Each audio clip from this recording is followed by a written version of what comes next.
Asyhadu an la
Alhamdulillahilladzi arsala rasulahu bil huda wa dinil haqq liyuzhirahu 'ala ad-dini kullihi walau karihal musyrikun.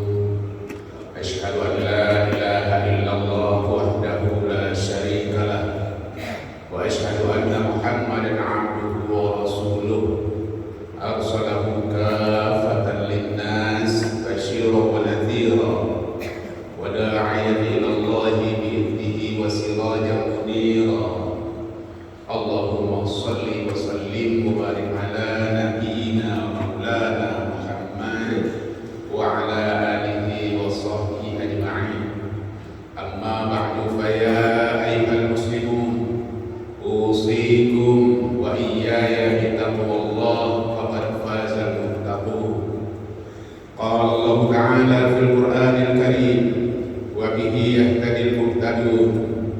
A'udzu billahi minasyaitonir rajim.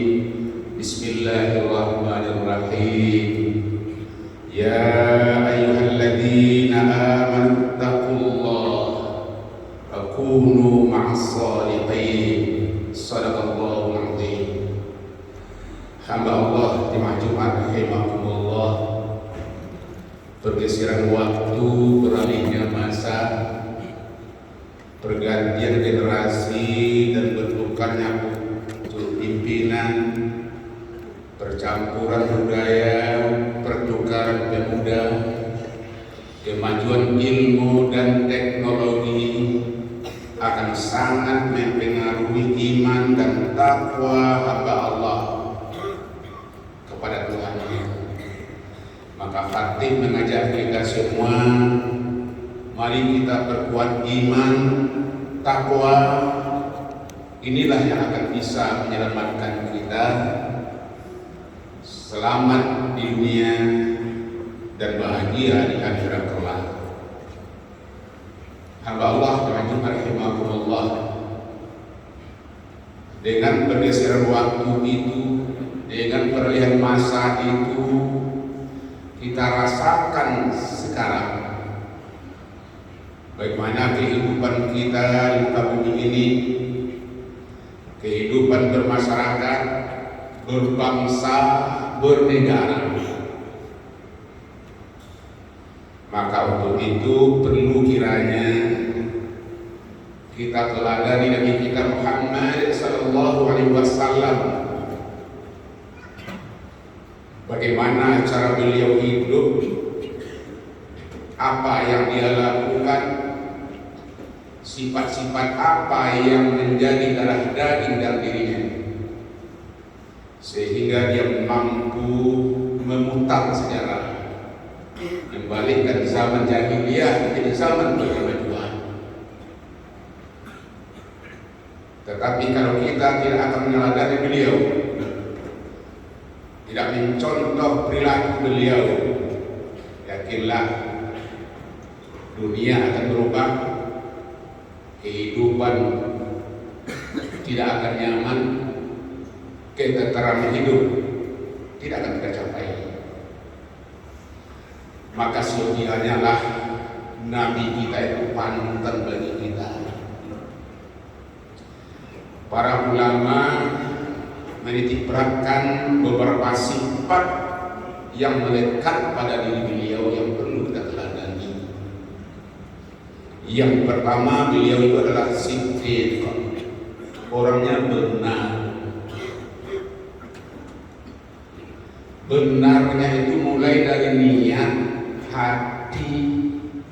Tidak pernah Rasul itu berniat yang jahat, ingin untuk menjatuhkan orang, ingin untuk menyengsarakan orang, tidak pernah.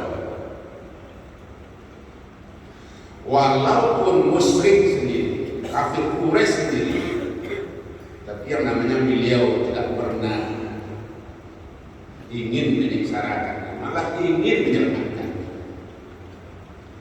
Begitu juga ucapan beliau, kata-kata yang keluar dari mulut tidak pernah menyakiti orang. Malah Anas bin Malik selama 10 tahun bergaul dengan beliau, tidak ada kata-kata yang keluar kus dari mulutnya. Apalagi kalau dia mencaci maki, tidak pernah. Kata-kata beliau itu adalah penuh hikmah. Tidak ada kata-kata yang sembarangan keluar dari mulut beliau. Suatu ketika pernah dia jalan-jalan naik unta bersama Abu Dzar Al-Ghifari. Namanya santai, tapi beliau keluarlah untaian kata dari mulut beliau yang sangat berharga. Jadi ucapan beliau itu benar. Kemudian juga perbuatannya apalagi. Perbuatannya juga benar, tidak ada yang salah. ingin untuk mencelakakan orang, dilakukan ini, dibuat ini supaya orang ini sengsara. Tidak pernah. Dia ingin menyelamatkan orang. Jadi benar beliau seperti itu. Sidik beliau mulai dari hati, niat, kata-kata dan perbuatan. Begitulah kejujurannya. Sehingga orang susah mencari titik lemahnya. Begitu bersemangatnya kafir Quraisy ingin untuk menjatuhkan beliau, dicari-cari akal bagaimana supaya dia jatuh. Dia datang rapat. Bagaimana kalau Muhammad ini kita sepakati dia itu benar orangnya jujur, bohong, macam-macam. Tidak ada hasil kesepakatan. Kalau dikatakan Muhammad tidak jujur, jangankan Muhammad tidak ikut, orang tidak percaya sama kita. Akhirnya tidak ada kesepakatan untuk bisa menjatuhkan Muhammad dengan kejujurannya, dengan kebenarannya. Begitulah kafir Quraisy dulu ingin untuk menjatuhkan orang, dicari-cari kesalahan.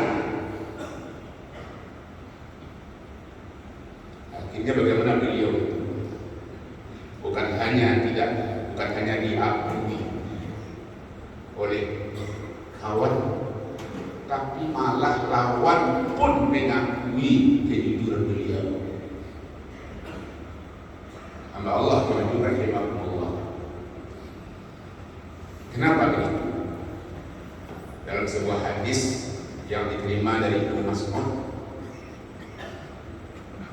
Nabi bersabda, "Alaikum bisidqi, hendaklah kamu benar. Wa innal birra yahdi ilal birr." Benar itulah yang akan membawa kepada kebaikan. Kalau sudah diawali dengan tidak benar, tidak akan baik hasilnya. Karena yang akan mengantarkan kepada kebaikan adalah benar kebenaran. Wa innal birra yahdi ilal jannah. Kebenaran kebaikan itulah yang akan bisa mengantarkan orang masuk surga. Benar itu yang akan bisa membahagiakan manusia dalam hidup. Kalau sesuatu yang sudah diawali dengan benar, perbuatannya benar, insya Allah hasilnya benar, akan baik, akan bahagia. Tapi kalau diawali dengan tidak benar, dengan kebohongan, menipu, kemudian pelaksananya tidak baik, jangan bercita-cita akan mendatangkan hasil yang baik. Jadi kalau kita mengatakan bagaimana keadaan situasi hari ini kurang baik, barangkali diawali karena tidak baik, tidak benar, tidak baik, tidak akan bahagia. Alaikum bisidqi, hendaklah kamu, kewajibanmu itu adalah bersifat benar. Benar mengantarkan kepada kebaikan. Kebaikanlah yang akan membawakan kita kepada kebahagiaan.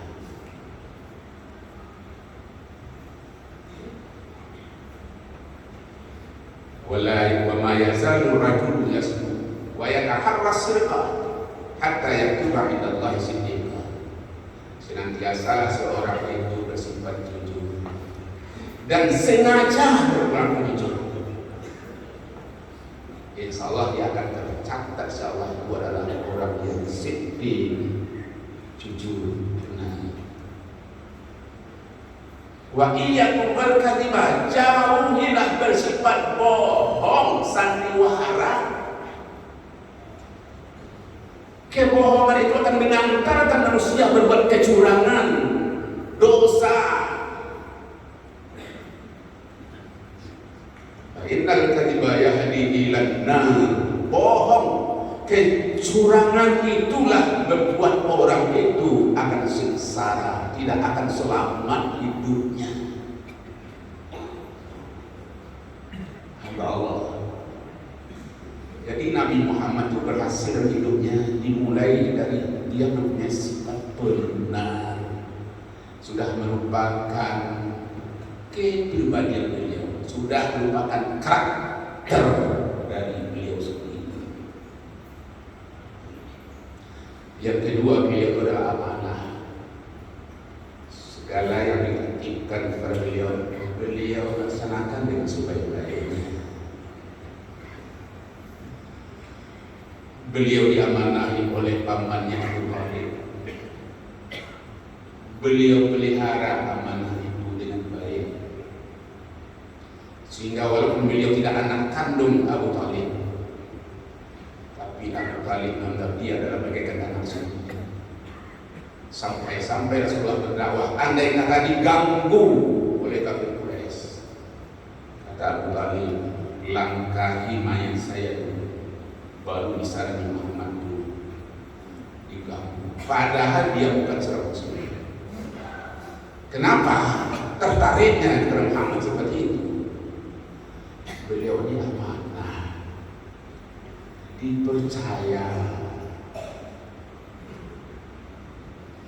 Kenapa sulit untuk mencari pemimpin? Barangkali susah mencari orang yang bisa dipercayai.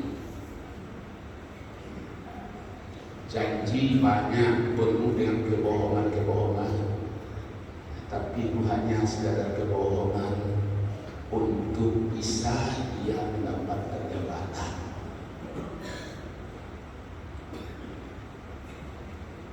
Hamba Allah. Kemudian beliau itu adalah tabligh. Beliau itu adalah bagaikan penyalur untuk menyalurkan apa yang sudah disuruhkan oleh Allah kepadanya untuk menyampaikan kepada umat. Segala apa yang diperintahkan oleh Allah kepada beliau, beliau sampaikan kepada umat. Tidak satu pun yang singgah, yang dia simpan, yang tidak diketahui oleh umat. Yang keempat, beliau itu adalah faqih, cerdas menghadapi masalah.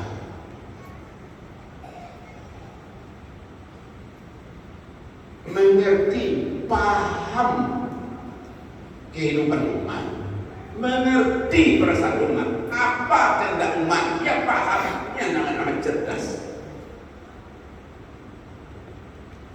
Kecerdasan beliau itu bukan hanya segala dia nabi, tidak. Sewaktu beliau usia baru 35 tahun, terjadi perselisihan siapa yang akan meletakkan Hajar Aswad ke tempatnya, karena waktu itu terjadi renovasi Ka'bah.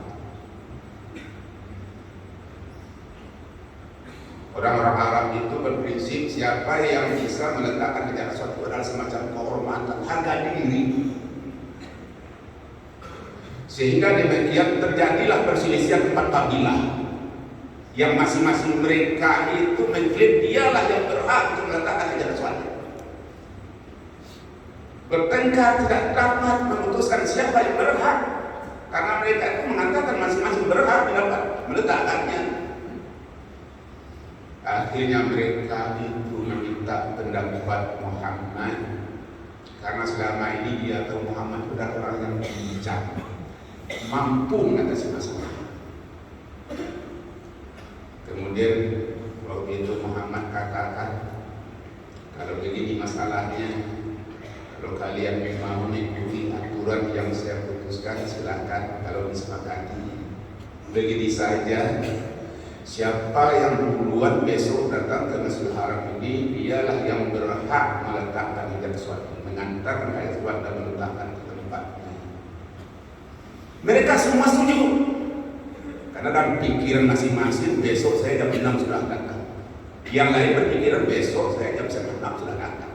Yang lain berpikiran besok jam 5 saya sudah datang. Kemudian juga yang mengatakan saya jam 4 sudah datang. Rupanya sebelum mereka datang, Muhammad waktu itu sudah duluan datang. Mereka kecewa.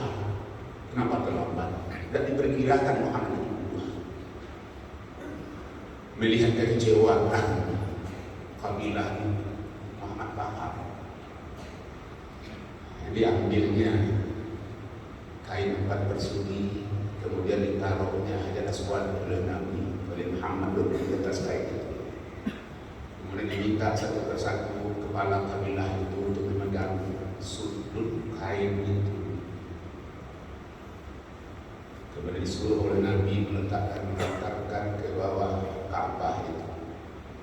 Sudah diletakkan, kemudian Nabi mengambil Hajar Aswad, taruh di tempatnya semula. Apa yang terjadi? Bukan saking meriah hati gembiranya kepala kabilah itu.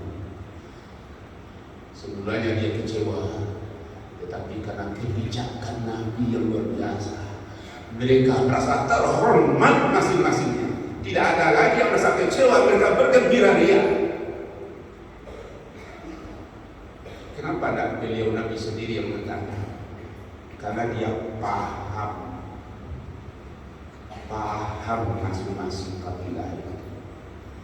Jadi seorang pemimpin yang baik itu paham kehidupan masyarakat, paham kehendak rakyat, paham apa-apanya rakyat. Hamba Allah, inilah yang dimiliki oleh Nabi kita. Inilah maka dia berhasil. Sampai hari ini, waktu itu bagaimana beliau memimpin Madinah, alhamdulillah berhasil. Sampai hari ini, Madinah itu adalah kota yang maju, terbersih, tidak ada kehancuran.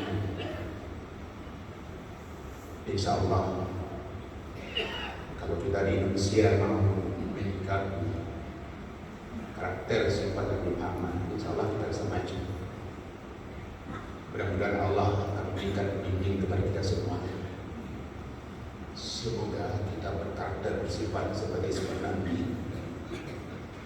Wallazina jahadu fina lanahdiyannahum subulana. Allah mengatakan, siapa yang berjuang kepada jalan kami akan berikan jalan bagaimana dia sukses berjuangnya. Mari Muhammad itu lapangan kita, Nabi kita, panutan kita, yang memimpin kita, yang mengarahkan kita selamat dunia dan akhirat. Karena itu mari kita contoh beliau, mudah-mudahan kehidupan kita masa depan lebih baik. Amin ya rabbal alamin. Fa'tabiru ya bil absar wa la'allakum turhamun.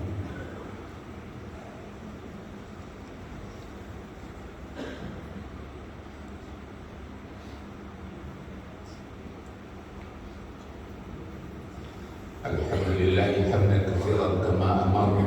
Asyhadu an la ilaha illallah wahdahu la syarika lah, wa asyhadu anna Muhammadan abduhu wa rasuluh. Allahumma shalli wa sallim wa barik ala sayyidina Muhammad wa ala alihi wa sahbihi ajma'in. Amma ba'du, fa ya ayyuhal muslimun ittaqullaha haqqa tuqatih wa la tamutunna illa wa antum muslimun. A'udzu billahi minasyaitonir rajim. Bismillahirrahmanirrahim. Wal 'asri innal insana lafi khusr illa alladziina aamanu wa 'amilus shalihaat wa tawassaw bil haqqi wa tawassaw bis sabr. Inna Allaha wa malaikatahu yusholluna 'alan nabi ya ayyuhalladzina amanu shallu 'alaihi wa sallimu taslima. Allahumma shalli wa sallim wa barik ala nabiyyina Muhammadin wa ala alihi wa sahbihi wat tabi'in wa tabi'it tabi'in wa man tabi'ahum bi ihsan ila yaumiddin. Allahumma ighfir lil muslimin wal muslimat wal mu'minina wal mu'minat al-ahya'i wal amwat. Allahumma iftah 'alaina futuhal 'arifin warzuqna fahman nabiyyin wa ilhama malaikatil muqarrabin birahmatika ya arhamar rahimin. Allahumma iftah 'alaina futuhal 'arifin warzuqna fahman nabiyyin wa ilhama malaikatil muqarrabin birahmatika ya arhamar rahimin. Allahumma nawwir qulubana bi nuri hidayatika kama nawwartal arda bi nuri syamsika abada. Allahumma inna nas'aluka mawjibat rahmatika wa azaima maghfiratika was salamata min kulli wal ghanimata min kulli bir wal fawza bil jannah wan najata minan nar. ربنا هب لنا من أزواجنا وذرياتنا قرة أعين واجعلنا للمتقين إماما اللهم ألف بين قلوبنا وأصلح ذات بيننا واهدنا سبل السلام ونجنا من الظلمات إلى النور ربنا آتنا في الدنيا حسنة وفي الآخرة حسنة وقنا عذاب النار عباد الله إن الله يأمر بالعدل والإحسان وإيتاء ذي القربى وينهى عن الفحشاء والمنكر والبغي يعظكم لعلكم تذكرون ولذكر الله أكبر